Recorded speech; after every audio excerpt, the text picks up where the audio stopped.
exploring crypto's most notorious dark web cybercrime forum. Welcome back to our channel, and thank you for joining us for another exciting and informative video on exploring crypto's most notorious dark web cybercrime forum. As a quick bit of background information, let's clarify what we mean by the dark web and cybercrime forums. The dark web is a hidden part of the internet, accessible only through special browsing software like Tor, that focuses on user anonymity. The dark web serves as a hub for both legitimate uses, such as privacy-conscious browsing and illegal activities, including the sale of stolen data, drugs, weapons, services, and other contraband.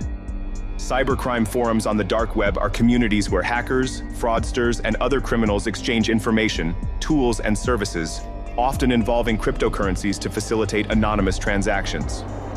Breach Forums was launched as raid forums in 2015 by Portuguese hacker Diogo Santos Coelho. Raid Forums was started as a community focused on raiding websites and online spaces as a form of pranking, trolling, or online disruption. However, as hackers on the site began breaching social media platforms and websites and stealing millions of user credentials, they started to sell these credentials to the highest bidder. Raid forums quickly evolved into one of the most sophisticated and well-established hubs of organized criminal activity on the dark web. When Binance was breached in February 2024, Breached Forums was the first place that the user KYC details popped up for sale. And the same was true of the leaked Bitcoin ATM code used in the state of El Salvador, which appeared for sale on Breach Forums in April of the same year. The site started to attract cybercriminals looking to buy sensitive information from corporate security breaches and even leaked government documents, causing it to be the focus of international law enforcement efforts. In 2022, Europol and US intelligence agencies collaborated to seize the website and identify and arrest founder Diogo Santos Coelho, who is now in UK custody awaiting extradition to the US for charges of cybercrime.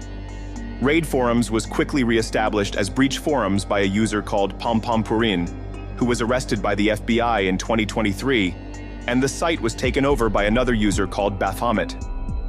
Breach Forums was seized by the FBI in May 2024, although cloned versions of the site have since popped up once more.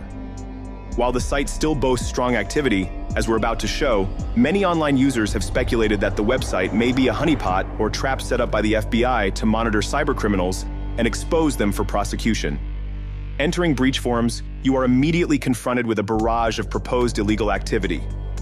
While some cybercrime forums adopt a more subtle approach of masquerading as communities of IT and cybersecurity enthusiasts, Breach Forums has never made any such efforts to hide its true nature. The homepage at the time of our login showed users offering the violent services of the MS-13 or La Mara Salvatrucha gang for $10,000. Like all dark web postings involving violence, this is more likely to be a scam than a genuine offer. But the illegal activity didn't stop there. The scrolling chat box of the website also displayed users discussing, in real time, the sale of the forum's marketplace, which is buzzing with sellers offering illegal products such as stolen data, tutorials on bank fraud and credit card fraud, IP tracking, and much more. There was also, of course, a thread of anime and manga appreciation because even cybercriminals have hobbies. All of the posts shown in this article were posted within hours of our initial login, demonstrating strong activity in an online community that is still very active, although one presumes under heavy observation from law enforcement. The above image shows users selling access to everything from online video streaming platforms like Paramount Plus and Netflix to breached OnlyFans accounts.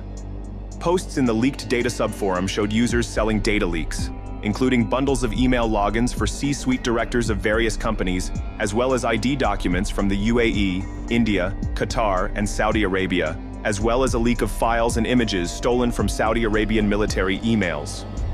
This last leak featuring military documents appears genuine according to our preliminary investigation, but was also shown to be from 2016, indicating that this user is attempting to pass off old leaked information as fresh, one of many examples of the types of scams that take place even among cybercriminals online.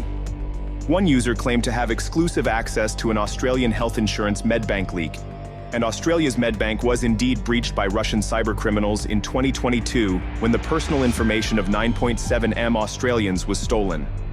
Unlike the hitman for hire type posts that the dark web is famous for, these document and identity leaks are sadly very plausible, as the main purpose of breach forums is indeed to sell stolen data of this nature, and business has been booming for years. However, With the repeated seizures and arrests by law enforcement, it's possible that some of these posts are also traps by the FBI or other agencies seeking to catch criminals in the act.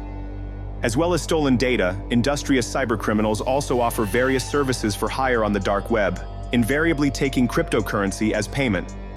On breach forums, we immediately found users purporting to offer DDoS services, access to a distributed denial of service attack where criminals leverage a botnet to shut down a website's operations to either extort money from the victim, target competing businesses, or simply spite an enemy. One online group of cybercriminal developers had an advertisement for HNVC or hidden virtual network computing services that can be used to gain remote access to a victim's computer.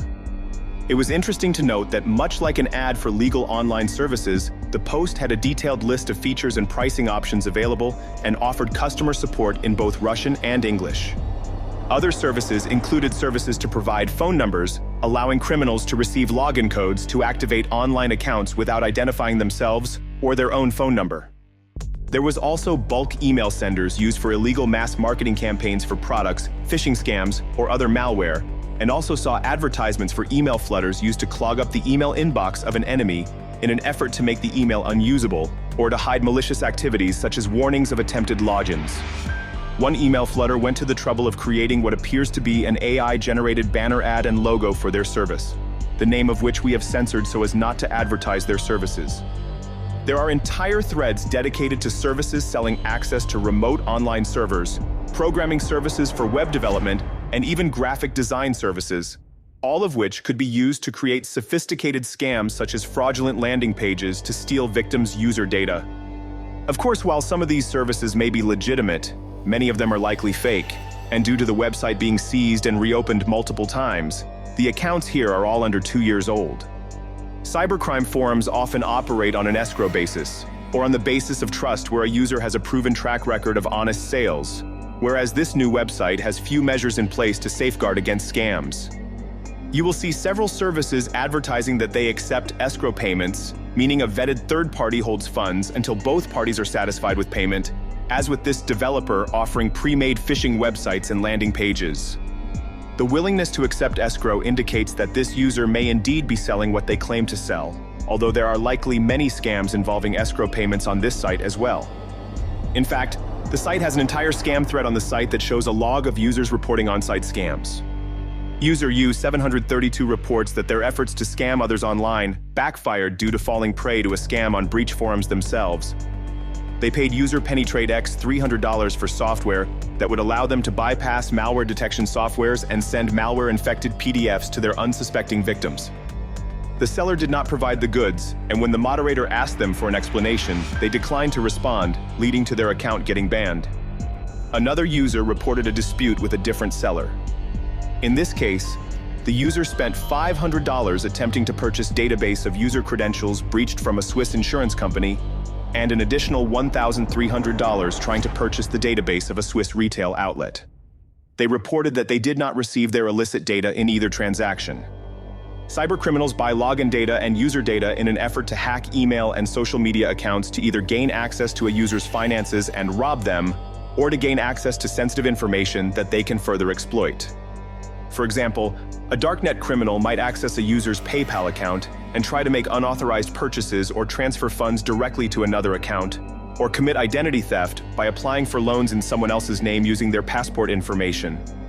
This information is also commonly used for extortion and blackmail purposes when criminals find sensitive information by logging into their victims' accounts. As we can see, the dark web is a dangerous subsection of the internet for many reasons. Even on this website that has been seized and reopened multiple times, we find an open-air bazaar of criminal activity ranging from illegal services and products to scams being perpetrated against other members of the forum. On the ClearNet, users can stay safe by implementing two-factor authentication on their devices and online accounts, meaning a second device like their phone is needed to sign in to an account. This can help prevent hacking and phishing attacks. Likewise, taking care to verify URLs online to ensure that they're correct and not misspelled or fraudulent can help prevent falling prey to an attack. Unsuspecting users visiting the dark web, even purely out of personal interest, will find themselves rubbing shoulders with seasoned scammers and hackers probing for any weakness they can find. Users visiting the dark web should avoid clicking on any unfamiliar links or downloading any files, and while it should go without saying, making a purchase of any kind can open you up to all kinds of trouble from both legal and non-legal actors.